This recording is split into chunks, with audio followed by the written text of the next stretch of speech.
Told you I'd be back. Da-da-da-da-da-da. Superman. Okay. I know none of you are going to get that last reference except my kids. Okay. Episode 10. We are now in double digits. Episode 10. So, let's get started with this bit, okay? More signed goodies. That's right. How about we go show the first album from Eddie Mahoney, New York cop turned rock singer. Okay, fine. It's Eddie Money, though. Signed in blue Sharpie. That's right. That's right. Didn't he look at him there? Doesn't he think he was so cool smoking that cigarette? But that's late 70s for you, isn't it? With the big windswept hair. You know? If you were a lady out there and he gave you a ticket to paradise, would you take it? Maybe back then you would have. Not so much now.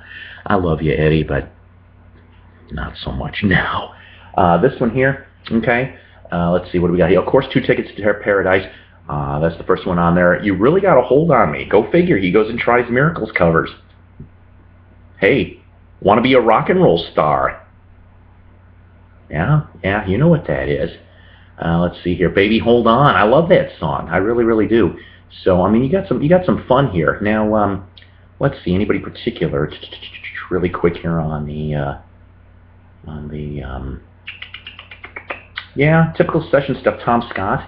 Okay, Tom Scott ends up on here playing sax as well. 1977 on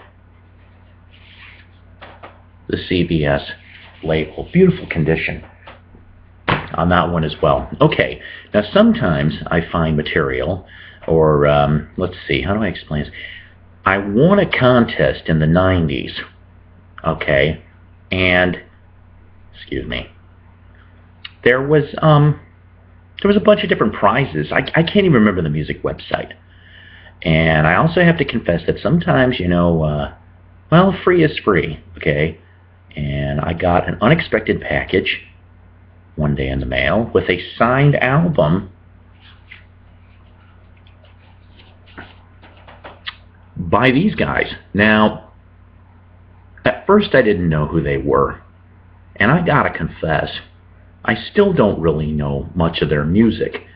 But Roni Size, that's okay, that's the name of the person. And Represent, Who Told You? That's the name of this. And the whole band that was in his band signed this. And beautiful, beautiful, clean vinyl on this. Seriously. It doesn't even give me a hint. Oh, 2000. So yeah, I got this in 2000. All for basically just entering a blank in an old internet contest. And I got to tell you something truthfully, okay? If you are looking for good quality, free chances of music, you know, new stuff, please go check out ClassicRockRevisited.com and also UltimateClassicRock.com. 2 really good sites for not just to try to win stuff that is sometimes signed, but they're really good at their music news reporting. Another one that also is good is Loudwire.com. They're another one that I look at from time to time. And they'll give away signed stuff from time to time. Books, CDs, occasional, let's see, what was it? Like a couple months ago, they gave away a signed tambourine from Doug Gray from Marshall Tucker Band. That's kind of cool. But that's also a decent segue into the next album that I happen to have to show you. Okay, if anybody has gone off and seen, and this is one of those stories that once again you research your lineups. Okay, you research your lineups. In the 2006 Marshall Tucker Band lineup, you only had one original member, and that was Doug Gray. Okay, he was the lead singer, percussion, stuff like that. Okay, he had a really good band behind him, although no offense, I still miss the original Marshall Tucker band, which, well, kind of left in '84. That was pretty much when they went away. Toy Caldwell and McCorkle and a bunch of other ones just went away. This was a whole legal thing. They left the band to Doug Gray and Jerry Eubanks, the flute player, who in '06 he wasn't the flute player. Doug Gray did end up getting a bunch of good guitar players. Stuart Swanlin, God rest his soul, he died this year. And Chris Hicks, who at one point or another was formerly in the Outlaws, if I remember correctly on this, and also does solo CDs as well. So that was your guitars. Pat Elwood on bass.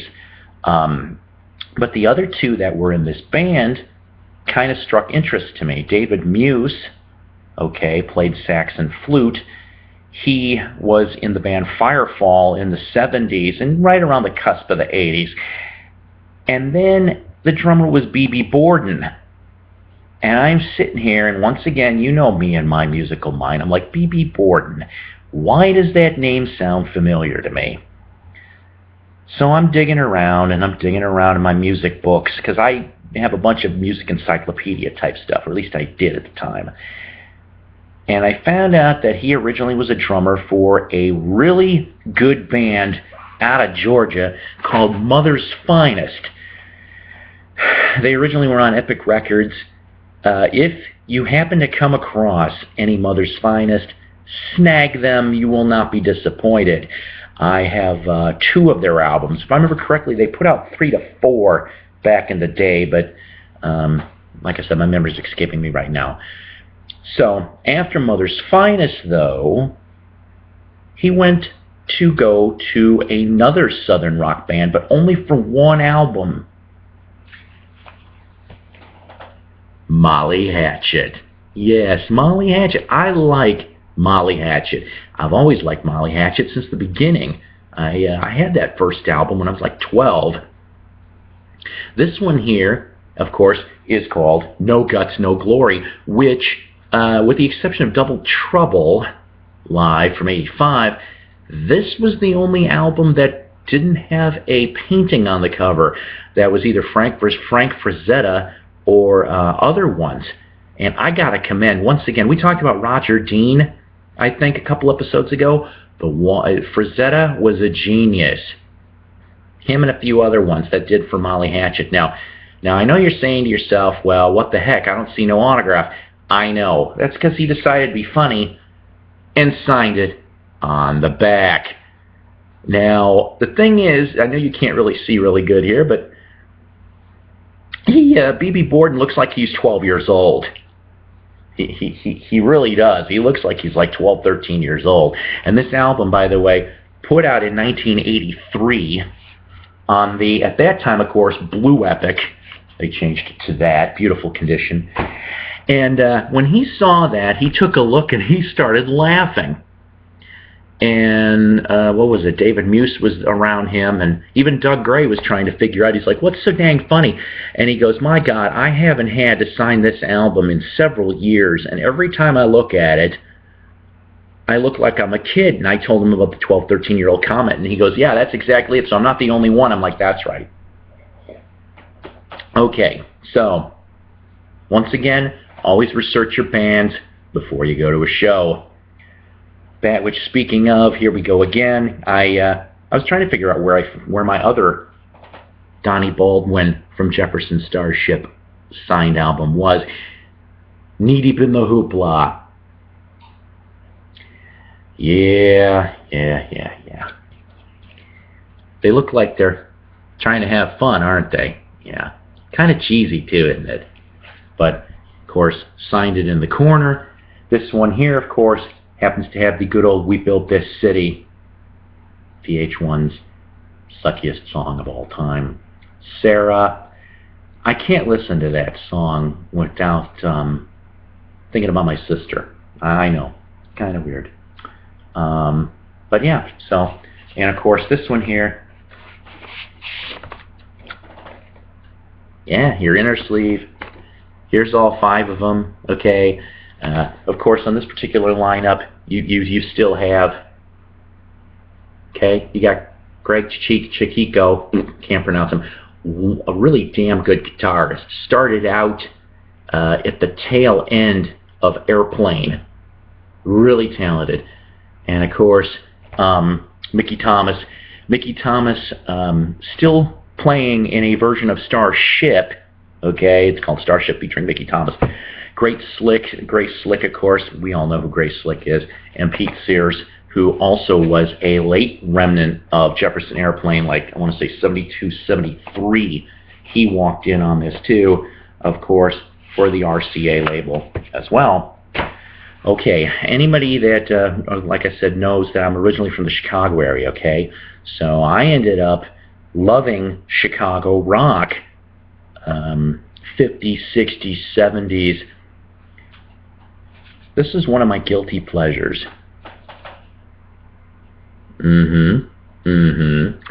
Now, I know here, this here is a really, really great mid-60s garage rock album. The Buckinghams, which of course they filmed this at night in front of Buckingham Fountain in downtown Chicago, 1966 USA Records, with of course Kind of a Drag, and also they tried doing the old standard Summertime, which if I remember correctly, Big Brother and Holding Company tried that trick. Also, I Call Your Name, Beatles cover, okay? I'll Go Crazy, James Brown, they tried doing that too.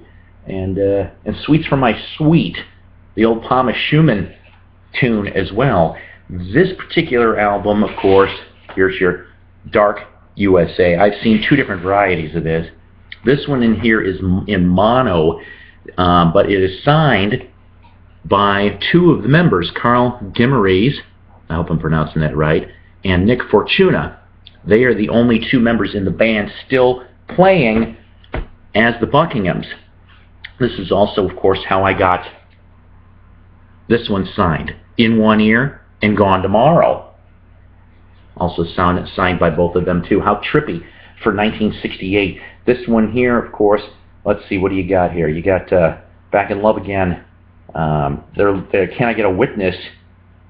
What is Love?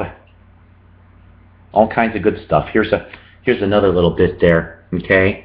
Now, the lineup, I forgot to tell you that on the Kind of a Drag album, between then and then when they started doing these other albums, they originally had a keyboard player named Dennis Mikolas, shortened it to Mikolai for short, in 66. And they unfortunately let him go in 67 and snagged a guy by the name of Marty Greb, who would end up working for Chicago, the band Chicago, right after the Buckinghams broke up. Here's another one, Time and Charges.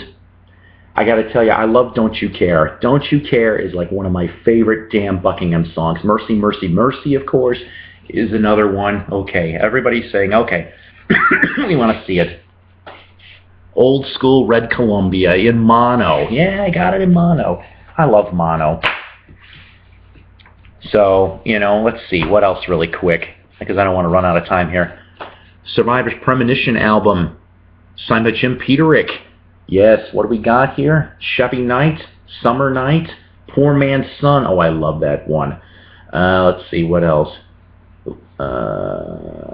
Take You on a Saturday, really nice stuff. So, once again, you got yourself 1981 Survivor for that one. Asia's Astra, signed by Carl Palmer, Roger Dean cover. You know what? There's only 4 good songs on here. This should have been an EP. It would have made a lot more sense. Steve Howe not on this one. Mandy Meyer from Crocus would come on in 1985, but the rest of the lineup would remain unchanged. And lastly but not least, Emerson, Lake and Palmer's Trilogy, signed by Carl Palmer, with a nice gatefold here, okay, of the band. All right, it's almost that time. You guys, you take care. I will probably see you in the next week or two. Till then, keep rocking, keep spinning the tunes, and God bless.